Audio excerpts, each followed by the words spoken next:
गाँव में बोला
कोई बात नहीं।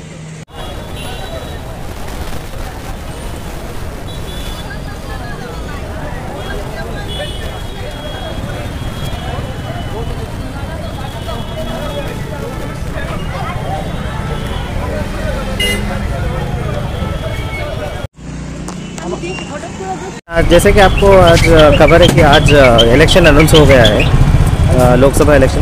तो इसी के लिए हम लोग आज सेंट्रल फोर्स लेके रूट मार्च कर रहे हैं आज। और मैसेज क्या रहेगा सर? मैसेज यही कि हम लोग इस बार पूरा पीसफुली इलेक्शन करना चाहते हैं।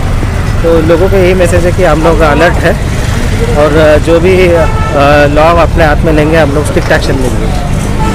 थैंक्स।